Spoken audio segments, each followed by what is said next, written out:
Liz, I'd just like to talk about your father in the First World War. Yes. How old was he there? He was a very young man. I think my mum said he was 18. What age was he when he actually joined the army then? He was 20. He joined the Cycle Corps and moved on from there.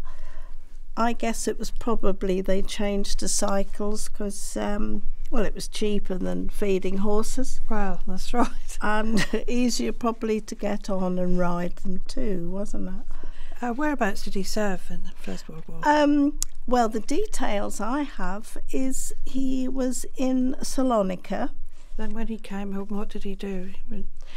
He was training to become a butcher, and well, some of this history you know because he married my mother, who was my dad's sister. Yes, and my dad worked for your father. Yes, it got a little bit complicated. Kept it in the family. But he certainly they had a shop in the high street. This must have come as quite a shock to my dad when he had this letter from the family solicitors, and it was to tell him that his father had died, but it also says, I am much afraid that your father's death has been caused by overwork, consequently upon your brother having to join up in May last. So obviously my uncle was away in the war as well. Yes. And the little bit at the end says the end of the war is now well in sight. So I hope it will not be very long before you are once more at Stalham. Obviously, Uncle Robert, he had not quite such a happy ending. His story. What was Robert's part during the war then? He was in the machine gun corps, but whereabouts I couldn't tell you. No. No. So does that actually say on there, does it? Yes, that was what they sent Granny, to say that he'd been killed in action on August the 8th, 1917, aged 21. That must have been quite dramatic, you know, with machine guns. And then to know you've got another son went in the Second World War. Yes. Must have been horrendous, really. Yeah.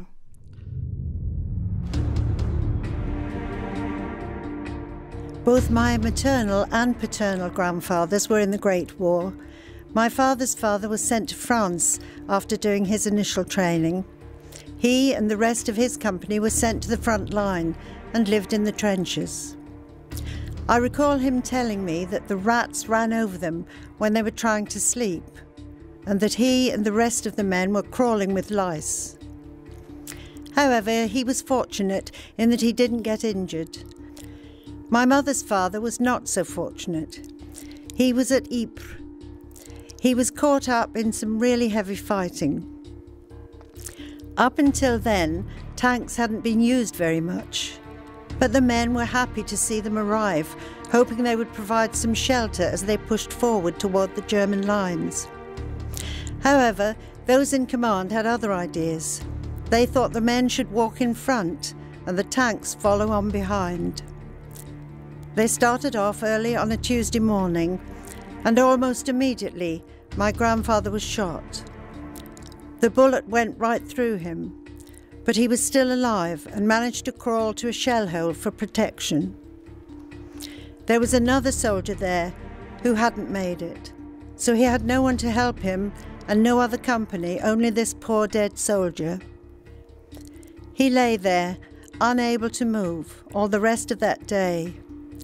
Through the Tuesday night, the Wednesday, and the Wednesday night, getting weaker and not knowing whether he would live to see his family again.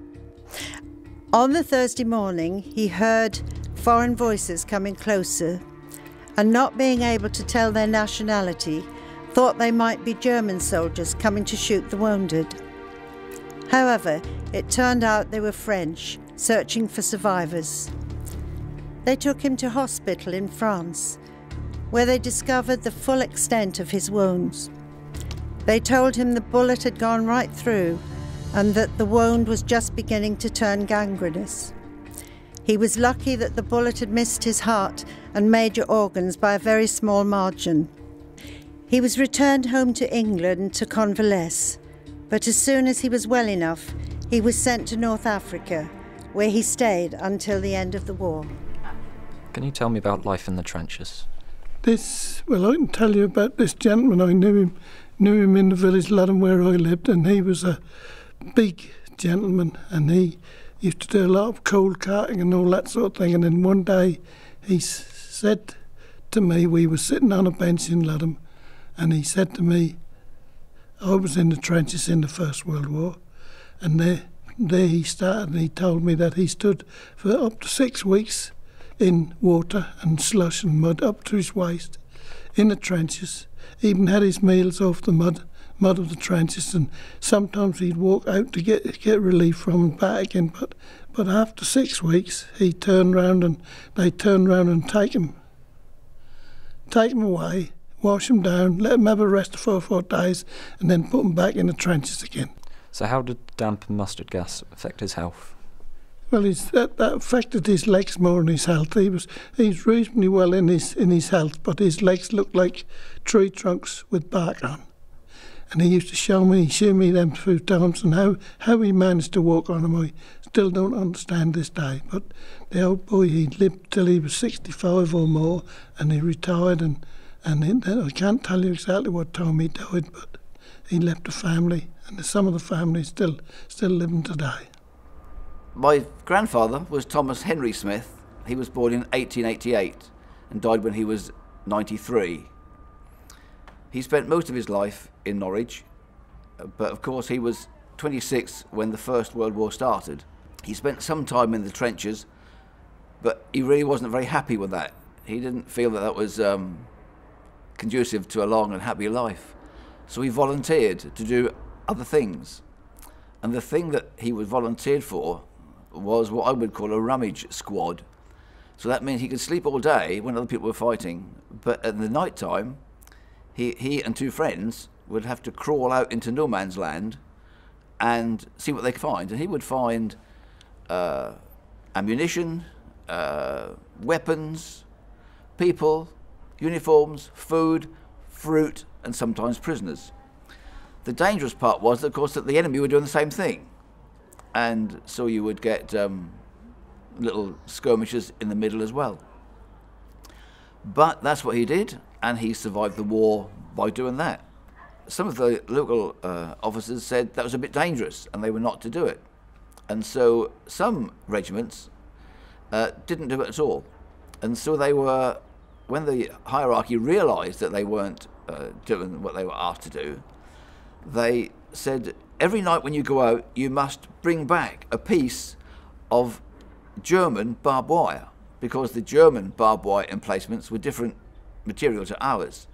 So they used to go out and they had to rummage around and eventually clip off a piece of German barbed wire and send that to headquarters to show they'd been there. So of course, soldiers being soldiers, when they did find some, they would cut off a metre or 2, and then for the next half a dozen nights they'd clip off little bits and send it and not go out. And although he didn't do this, one regiment brought back a whole coil of barbed wire, which kept him going for a year or so. I'm talking to David Burdett about his grandfather's stories of the war. Whereabouts on the Broads did your granddad live? He was born in Horsted, which then was much more part of the Broads than it is now. What rank did he reach in the army? Well, of course, he joined as a private and initially was very keen, was promoted to Lance Corporal and decided to go out and celebrate with his friends. But you, as a Lance Corporal, you weren't allowed to socialise with the privates, so he immediately had it taken away from him again. And he resolved from then on that his friends meant more to him than stripes, and so he stayed as a private throughout all his time. Are there any other stories he told you?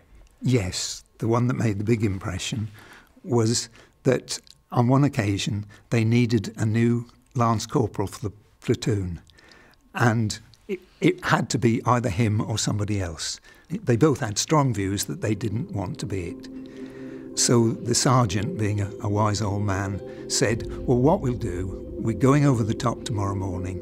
Whichever one of you is still alive will be Lance Corporal tomorrow night. They actually both came back, but everybody else in the platoon was killed. So they didn't need a platoon Lance Corporal anymore.